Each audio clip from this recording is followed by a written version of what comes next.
Good morning. I'd like to welcome you back to our second Anchored in the Word morning reflection for the week. And if you joined us yesterday, you know that we were dealing with a very interesting passage of Scripture. It's in Luke chapter 9, and we're looking at verses 37 through 45 together. We dealt with some introductory material yesterday, and today what we'd like to do is we'd like to focus our attention in on the particular kind of trouble that this young man was experiencing when his father pleaded with Christ to intervene on his behalf and have mercy on him. Luke chapter 9, verse 37 is where we are, so let's read it together, please. It says, "And it came to pass that on the next day, when they were come down from the hill, much people met him. And behold, a man of the company cried out, saying, Master, I beseech thee, come unto my son, for he is my only child. And lo, a spirit taketh him, and suddenly crieth out, and it teareth, and he foameth again, and it bruises him, hardly departing from him. And I besought thy disciples to cast him out, they could not. Jesus answering said, O faithless and perverse generation, how long shall I be with you, and suffer you? Bring me thy son hither. And as he yet spake, as he was coming, the devil threw him down and tare him, and Jesus rebuked the unclean spirit, and healed the child, and delivered him again to his father. And they were all amazed at the mighty power of God. But while they wondered every one at all the things that Jesus did, he said unto his disciples, Let these sayings sink down into your ears. The Son of Man shall be delivered into the hands of men. Yesterday we talked about the fact that we as humans are not just robots and we're not just machines. We are bodies, soul, and spirit. And so when we talk about the kinds of problems and difficulties that we encounter in life, there is a connection between the physical troubles we experience, the mental and emotional troubles that we experience, and our spiritual health. There is this interconnection between those things. And so many times when we're dealing with issues in life, we have to recognize that sometimes one area has affected another area, and we have to address both areas. But what I'd like us to do this morning is I'd like us to look at the tremendous desperation of this man and his son's situation. And I want us to notice the details and how they're described. And then I think there's some important things we need to take away from it. So first of all, let's notice what he says, verses 38 to 40. He says, a man of the company cried out. You see the passion, and you see the earnestness, and you see the fact that he feels overwhelmed. He cries out, Master, I beseech thee, look upon my son. He is my only son. And lo, a spirit taketh him, and he suddenly crieth out, and it teareth him, and he foams again, and bruises him hardly, departing from him. And I besought the disciples to cast him out, and they could not. What are some of the details that help us to understand how desperate the situation was? Well, I want to begin with saying this. The boy was physically sick. Now, he wasn't just physically sick, but he absolutely was physically sick.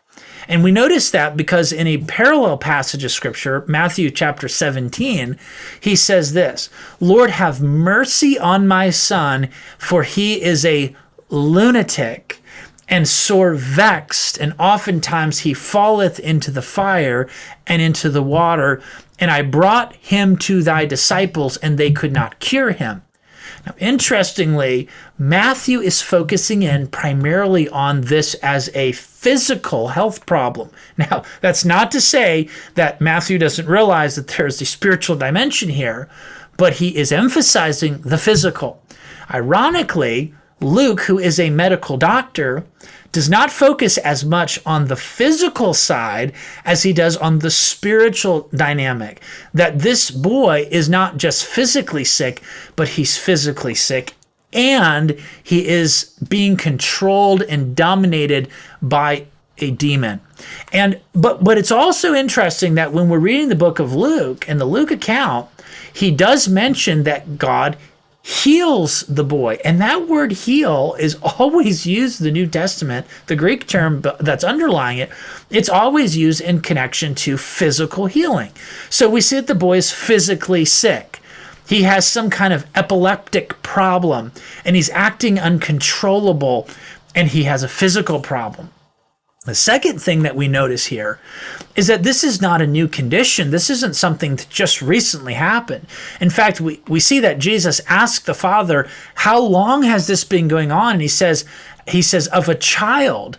This has been taking place since he was a little boy. Now, we don't know how old this young man was. My guess, based on the way that he's referred to in the text, is that he's probably somebody who's like maybe 13, 14, 15 years old. He's probably like a junior high or a young high school age type boy. But he's someone who's had this problem for a while.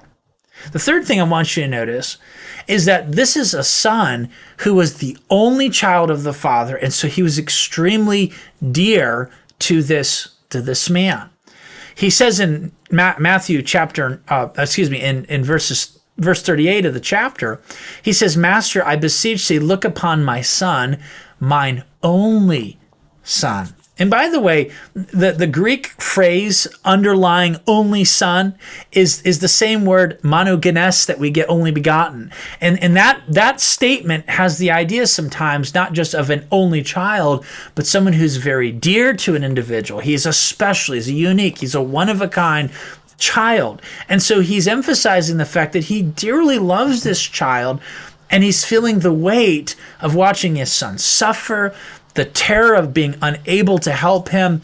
And let's be honest, it may very well be that this young man is experiencing this problem because of something his father either introduced him to or something his father allowed him to get involved in. And so this is a terrifying situation for the father. We also notice that this was more than just a physical affliction. There's a spiritual dynamic to this. In Luke 9:39, he says, "Lo, a spirit," and that word spirit is referring to a fallen angel, or we would call a demon.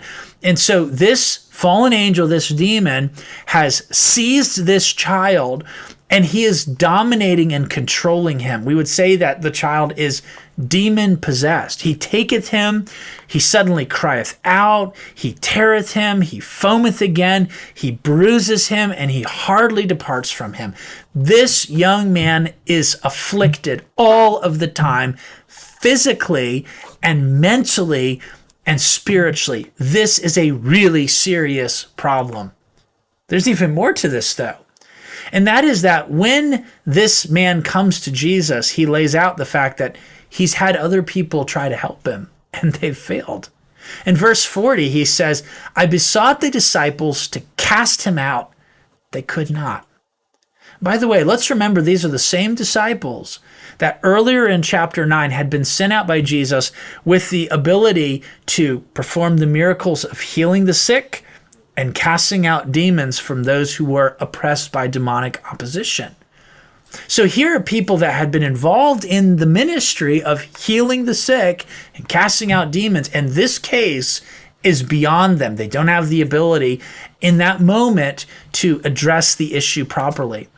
But the last thing that perhaps is the most intriguing of all is that this man's faith and confidence was shaken. And it was shaken because of the weight of the situation. In Mark chapter 9, verse 24, another parallel text, it says, "Straightway the father of the child cried out and said with tears, Lord, I believe, help thou mine unbelief." Now this is a very familiar statement in the Bible. What it's basically saying is that the man believed that Jesus had the power to heal his son. He believed he was talking to the right person, but that faith was deeply shaken by the weight of this situation. And that faith was shaken with doubts. And the man questioned whether or not this was a case that Jesus either would address or had the ability to address. So what does all this communicate to us? Well, it tells us that this boy was in a desperate situation. And I want to remind you, as a takeaway from this, that we may be in a different series of circumstances, but we can find ourselves on the heart level in similar places to these people.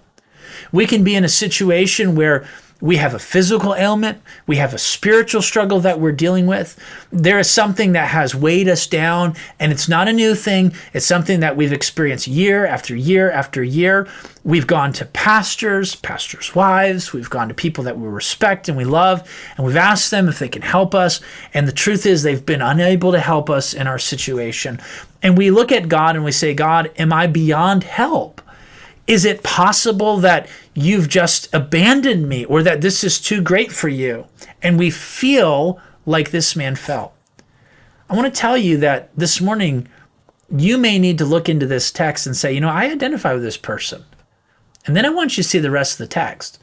Does Jesus kick him to the side? Does he ignore him? Does he say, I don't have time for you? No, that's not what Jesus does. We're going to see tomorrow the way that Jesus handles the situation. But I want to leave you with this morning. It doesn't matter what situation you find yourself in, how desperate it may be, how painful it may be, how tiring it may be. God's still on his throne. He loves you. He hasn't abandoned you. And if you'll turn to him, he can bring about the changes and the healing and the necessary work in your life to do what needs to be done. And so I want to leave you with that this morning. As we dig into this text throughout the rest of the week, let's remember how deep the challenges were that this family faced, and how Jesus met those challenges, how he dealt with those challenges. He could do the exact same thing in your life. Have a blessed morning, and Lord willing, we'll talk again tomorrow. Bye now.